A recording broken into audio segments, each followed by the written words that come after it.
بسم اللہ الرحمن الرحیم۔ السلام علیکم جی، میرا نام محمد حسن الیاس ہے، Ghamidi centre of Islamic learning سے حاضر خدمت ہوں۔ ہماری خوش نصیبی ہے، خوش قسمتی ہے، پاکستان کا ایک بڑا ممتاز اور نمایاں نام، اور وہ نام ایسا ہے کہ جو لوگ زبان سے، ادب سے، تہذیب سے، اپنی تاریخ سے، اپنے کلچر سے، اسی طریقے سے ان اقدار اور روایات سے جو ہماری مٹی میں پیدا ہوئی ہیں کسی بھی درجے تعلق رکھتے ہیں، وہ ان کی شخصیت سے نہ صرف یہ کہ واقف ہیں بلکہ ان سے استفادہ بھی کرتے رہتے ہیں۔ پاکستان کو عالمی سطح پر انہوں نے مختلف چیزوں میں نہ صرف یہ کہ روشناس کروایا، پاکستان کے اندر بھی خواتین کے حقوق ہوں، لوگوں کے اندر اردو زبان کو عام کرنا ہو، اور سب سے آگے بڑھ کے اخلاقی تربیت اور تعلیم اور ہمارا تہذیبی رچاؤ اس کو برقرار رکھنا ہو، سب کو انہوں نے آگے بڑھایا۔ میری خوش قسمتی ہے، ہم سب کی خوش قسمتی ہے، امریکہ تشریف لائی ہوئی تھیں، ہم نے دعوت دی کہ غامدی سینٹر تشریف لائیے۔ جناب ڈاکٹر عارفہ سید صاحبہ، السلام علیکم ڈاکٹر صاحبہ۔ وعلیکم السلام۔ خیر عافیت سے ہیں ڈاکٹر صاحبہ؟ آپ کے تعارف سے پہلے تو بالکل خیریت و عافیت سے تھی، لیکن آپ نے بہت فیاضی کی ہے، بہت شکریہ۔ آپ کی عنایت ڈاکٹر صاحبہ، ہم سب لوگ بہت آپ سے استفادہ کرتے ہیں، اور بالخصوص آج کے زمانے میں جب یہ افراتفری کا ماحول ہے لوگوں کے ہاں، وہ بنیادی چیزیں کہ جن پر بات ہونی چاہیے، ہم یہ دیکھتے ہیں کہ پاکستانی میڈیا پہ بھی آپ ہی کی آواز سامنے آتی ہے۔ سب سے پہلے مجھے بتائیے گا کہ یہ ہم لوگوں سے کب تعارف ہوا آپ کا؟ غامدی صاحب کو آپ جانتی ہیں، چونکہ وہ لاہور میں رہے اور آپ کا بھی اٹھنا بیٹھنا لاہور میں رہا پوری زندگی، تو غامدی صاحب سے تعارف کب ہوا؟ کیا سوچتی ہیں ان کے بارے میں؟ کیا تاثرات ہیں؟ غامدی صاحب سے تعارف تو اگر سوچئے تو ایک خفیف سا تعارف، جب وہ گورنمنٹ کالج میں پڑھ رہے تھے۔ اچھا۔ وہ ایک صاحب علم اور صاحب حلم اور صاحب ذوق شخص، تو پتہ یہ چلا کہ انگریزی پڑھتے ہیں اور فلسفے پہ بات کرتے ہیں۔ اچھا۔ تو دل خوش ہو گیا کہ ادب اور فلسفے پہ جب کوئی شخص بات کرتا ہے تو وہ اس بات کی دلالت کرتا ہے کہ وہ زندگی کو محبت سے سمجھ کے جینا چاہتا ہے۔ تو مجھے چونکہ زندگی خود بہت اچھی لگتی اور میں گناہ گار ہوں، مجھے دنیا بھی بہت اچھی لگتی ہے، کیونکہ اگر یہ دنیا نہ ہوتی تو زندگی کے معنی نہیں ہو سکتے تھے۔ تو اس وجہ سے ان سے واقفیت ہوئی اور آہستہ آہستہ بڑھتی گئی۔ خوش نصیبی یہ ہے کہ جب میں نیشنل کمیشن کی چیئرپرسن ہو کے اسلام آباد گئی تو وہاں وہ اس وقت اسلامک آئیڈیالوجی کونسل کے ممبر تھے۔ آپ مت پوچھئے کہ دل کی ساری آرزو اور ذہن کے سارے سوالوں کی کیسے آبیاری ہوئی۔ میں ان کی اس طرح سے ممنون ہوں کہ آپ کو بتا نہیں سکتی، بہت سکھایا۔ اور دوسری سب سے اچھی بات جو لگی وہ یہ تھی کہ وہ کوئی بات ایسی نہیں کرتے جو دلیل، منطق اور عقل کی سمجھ میں نہ آئے۔ ہمارے یہاں عام طور پر یہ سمجھا گیا ہے کہ جب کبھی آپ اچھے فلسفے کی بات کریں، دین کی بات کریں، دین کے اندر جو مختلف مذاہب ہیں ان کی بات کریں یا اصول کی بات کریں، تو آپ کی طبیعت میں کھردرا پن، سختی ضرور ہونا چاہیے۔ غامدی صاحب نے اس تصور کو الٹ دیا، اور میرے جیسوں کو یہ یقین ہوا کہ اسلام پر اس سے اچھی بات روشن نہیں ہو سکتی تھی۔ سبحان اللہ۔ زندگی کی بات ہو، اور میں ایک اپنی جہالت میں ایک اور بات جانتی ہوں کہ آج ہمارے ہاں جو بذوق خود ہمارے خود کو مذہبی رہنما کہتے ہیں اور سیاسی رہنما بھی ہیں، انہوں نے ہمیں یہاں لا کے کھڑا کر دیا ہے کہ دین چند عادتوں اور چند رسوم کے دہرانے کا نام ہے۔ میرے جیسے دیوانے خوش نصیب اس لیے تھے کہ ایک اچھے خوش خیال گھرانے میں پیدا ہوئی، وہ کہ اس میں میرا نہ انتخاب ہے نہ مجھے کچھ میسر، اور اس سے فائدہ یہ ہوا کہ رسم اور عادتیں دین نہیں ہو سکتی۔ دین تو اصول ہیں، آپ دنیا کے کسی کونے میں رہیں، کوئی لباس پہنیں، کوئی غذا کھائیں، لیکن جب سوچیں تو اس کی بنیاد اصول پر ہو۔ اس لیے اگر کوئی چیز کبھی نہیں بدلے گی تو وہ میرے رب کا دین نہیں بدلے گا۔ سبحان اللہ، بہت خوب، بہت ہی خوشی ہوئی آپ کا تعارف آپ نے بتایا کہ بڑے زمانے لمبے عرصے سے ہے۔ ڈاکٹر صاحب یہ بتائیے گا، ہم لوگ تو اب آپ کو اس کو کہتے ہیں اپنی تاریخ کے ایک نمونے کے طور پہ چاہتے ہیں اپنی نئی نسلوں سے متعارف کرائیں۔ ہمارا پاکستان جو ہے، آپ نے تو اس کو بنتے دیکھا، اور اس کے بعد اس کے اندر جو تغیر اور سماجی تبدیلیاں آئیں اس پر بھی آپ کی بڑی گہری نظر ہے۔ ہم لوگ جو 90 کی دہائی میں انہوں نے شعور کی آنکھ کھولی، وہ پیچھے پلٹ کے دیکھتے ہیں تو ہمارا ملک بڑا تبدیل ہوا ہمیں نظر آتا ہے۔ یعنی پہلے کچھ بھی تھا کچھ نہ کچھ اقدار تھیں، کچھ نہ کچھ جس کو آپ کہتے ہیں اخلاقی بھلے دکھانے کے لیے ہوتا تھا، لیکن ہمیں نظر آتا تھا کہ گھر پہ مہمان آ گیا ہے تو امی کے کپڑوں کے نیچے جو بھی پیسے ہیں وہ بچے کو بھیج کے اس کی مہمان نوازی کریں گی، چائے بنے گی، گپ شپ ہوگی، ایک محبت، تحاد و تباہ، مل جل کے بیٹھنے کی ایک رسم نظر آتی تھی۔ اب ہم جاتے ہیں پاکستان، ہر کوئی جیب الجبی ایک طریقے کی جس کو آپ کہتے ہیں بلغوی مزاج، رد عمل، آپا دھاپی، افراتفری۔ سماجی سطح پر آپ محسوس کرتی ہیں کہ یہ ہمارا ملک بہت بڑا تبدیل ہوا؟ بہت زیادہ۔ اگر آپ جاہل آدمی کی ایک بڑی خوبی ہے کہ اسے کچھ معلوم ہو یا نہ ہو بولتا ضرور ہے۔ اس تعریف پہ میں صادق آتی ہوں، بہت بات کرتی ہوں، اور مجھے سب سے زیادہ تکلیف اس بات کی ہے کہ جو جنوبی ایشیا کا مسلمان ہے اس کے پاس بڑی قوی اور توانا تہذیبی وراثت موجود ہے۔ میں روایت نہیں کہہ رہی، ورثہ موجود ہے، اور اس ورثے میں برداشت اور حلم سب سے بڑی چیز تھی۔ میں جنوبی ایشیا کا مسلمان ہوں، مجھے دوسرے مذاہب کے ساتھ جینا آیا، دوسری زبانوں کا احترام کرنا آیا، دوسرے لوگوں کے جو پیمانے ہیں آپ ان سے اختلاف کرتے ہوں صحیح، مگر ان سے دشمنی کی گنجائش نہیں ہو سکتی۔ اور میری سمجھ میں بہت دنوں سے یہ بات کہہ رہی ہوں، آپ شاید میری اس کو کچھ بہتر کر سکیں، کہ ہم اب ایک دوسرے سے وہ سوال پوچھتے ہیں جو خدا ہم سے پوچھے گا۔ بہت اہم بات کی آپ نے۔ ہم وہ سوال ہی نہیں پوچھتے جو ہم ایک دوسرے سے پوچھ سکتے ہیں، ہم وہ کام ہی نہیں کرتے جو ہم ایک دوسرے کے لیے کر سکتے ہیں۔ ایک عجیب وحشت ہے، اور وحشت سوائے دہشت کے، نفرت کے اور غصے کے کسی اور چیز کو جنم نہیں دیتی۔ رواداری میں کمال یہ ہے کہ وہ انس پیدا کرتی ہے، برداشت آپ میں آتی ہے، قبول کرنا ضروری نہیں ہے لیکن اس کی توہین نہ کرنا لازمی ہے۔ ہم نے توہین کا راستہ اپنا لیا، اور توہین کے راستے میں ٹکراؤ ہی ٹکراؤ ہوگا اور کچھ نہیں ہوگا۔ اس لیے میں مسلسل کہتی چلی جاؤں گی کہ آج کی دنیا جو تعلیم دے رہی ہے اس سے روزگار تو بہت اچھا نصیب میں آ سکتا ہے، لیکن وہ تعلیم تربیت سے جدا ہو گئی، اور چونکہ تربیت سے جدا ہو گئی اس لیے نہ زندگی کے معنی آتے ہیں، نہ زندگی سے محبت ہوتی ہے، اور نہ زندگی قیمتی لگتی ہے۔ جی بالکل ٹھیک ہے، میرا یہ خیال۔ نہیں بہت ہی آپ نے اہم بات فرمائی۔ ڈاکٹر صاحب یہ بھی بتائیے گا کہ ہمارے ملک میں کم سے کم یہ تھا کہ ہماری ایک زبان تھی، زبان آپ سے بہتر کون جانتا ہے، ایک پوری تہذیب کو لے کر آتی ہے، پورا ایک علم ہے ماضی کی تراث ہے، اس سے وہ آپ کو جوڑتی ہے اور آپ کی شناخت اس سے واضح ہوتی ہے۔ فارسی عربی تو ہم سے پہلے چلی گئی تھی، اردو اب چلی گئی، انگریزی ہمیں آتی نہیں ہے۔ آپ کو کیا لگتا ہے کہ پاکستان کے اندر اس وقت جو بچہ بڑا ہو رہا ہے اس کا ورلڈ ویو کیا ہے؟ یعنی وہ کہاں سے اٹھا ہے، اس نے کہاں جانا ہے؟ یہ زبان سے جو دوری پیدا ہوئی، اور ذرا یہ بھی بتائیے گا کہ دوری پیدا ہوئی کیونکہ لوگ اس کو بھی عام طور پہ اتنا تسلیم کہتے ہیں اردو تو ہم بول ہی رہے ہیں، تو اس زبان سے دوری نے ہمیں کہاں لا کے کھڑا کر دی؟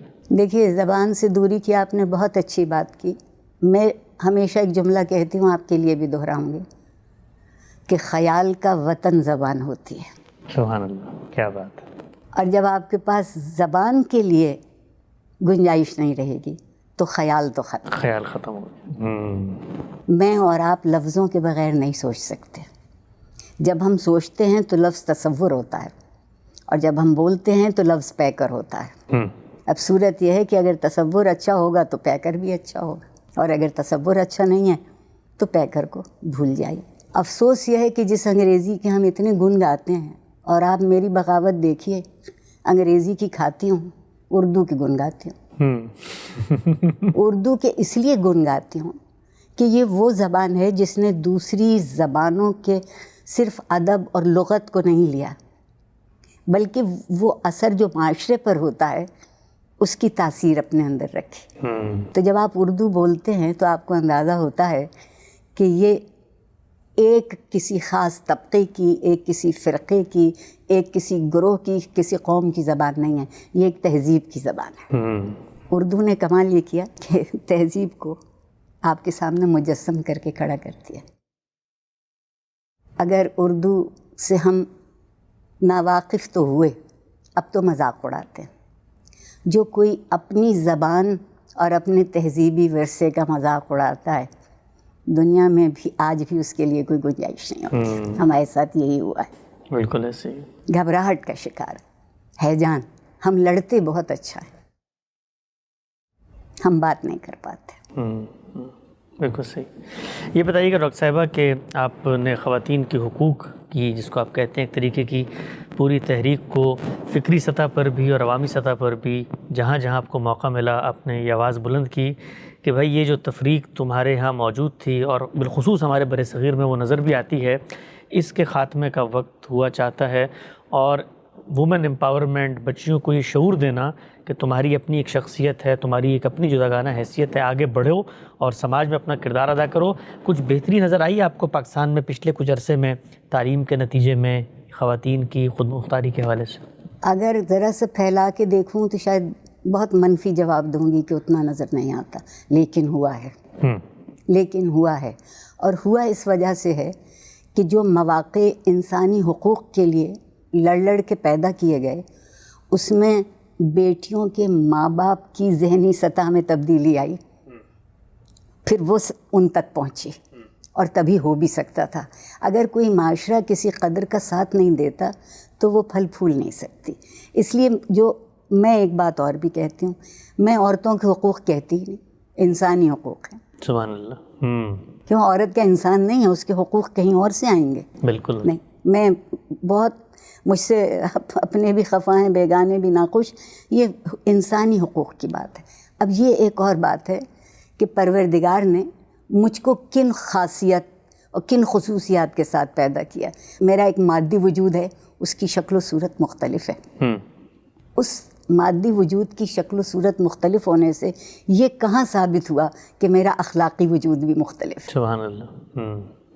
کیا جب میدان جنگ میں سپاہی لڑنے جاتا ہے تو قد لڑنے جاتا ہے، وزن لڑنے جاتا ہے، بینائی لڑنے جاتی ہے، کان لڑنے جاتے ہیں، یا حوصلہ، ہمت، ارادہ جاتا ہے؟ اگر یہ جاتا ہے تو وہ عورت کے پاس بھی ہے، اور جتنی چومکھی وہ زندگی میں لڑتی ہے، مرد اتنا چومکھی نہیں لڑتے۔ اور میرے پروردگار نے جب سزا اور جزا کیا میزان رکھی تو یہ نہیں کہا کہ عورتیں سب کی سب جہنم میں جائیں گی جیسا کہ ہم سے آج کے ملا کہتے ہیں، اور آپ سب لوگ جنت میں بیٹھیں گے۔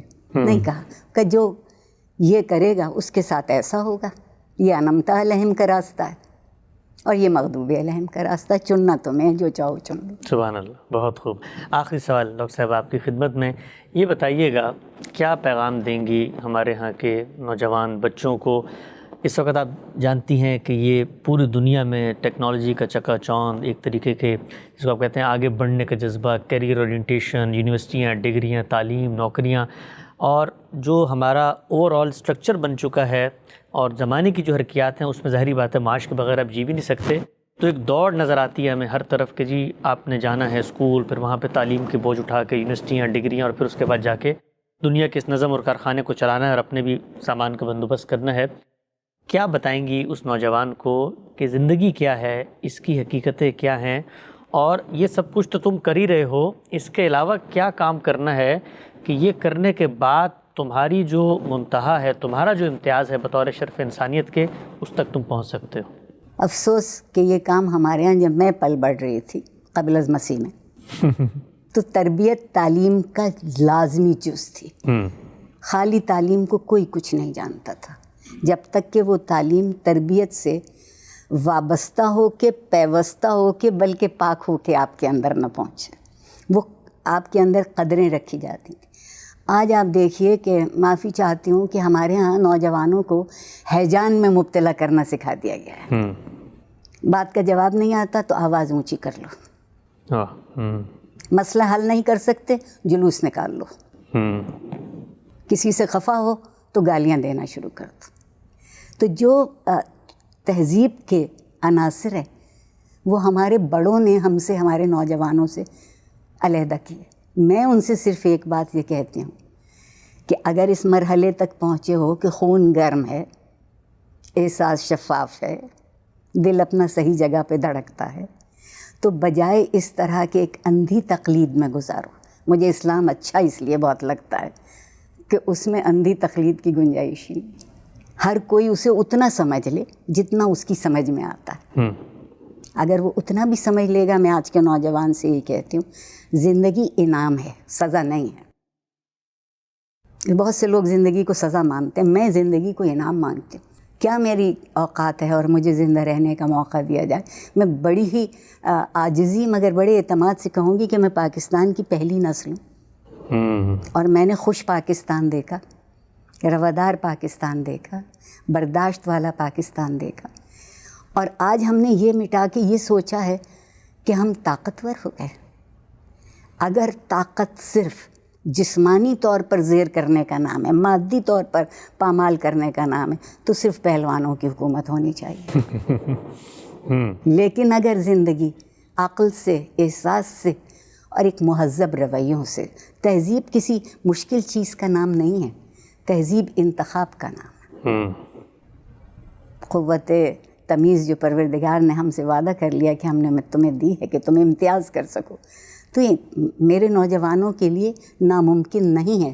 اور ایک بات، پروفیسر قرار حسین صاحب کا آپ نے نام سنا ہوگا، جی، ان کی ایک بات مجھے یاد آتی ہے کہ شخصیت پرست معاشرے بت پرست معاشرے ہوتے ہیں. سبحان اللہ. بس آپ بت پرستی سے بچ جائیے. بہت خوب ڈاکٹر صاحبہ، بہت ہی خوشی، مسرت اور تہنیت کا موقع ہے، آپ سے ہم کلام ہونے کا موقع ملا.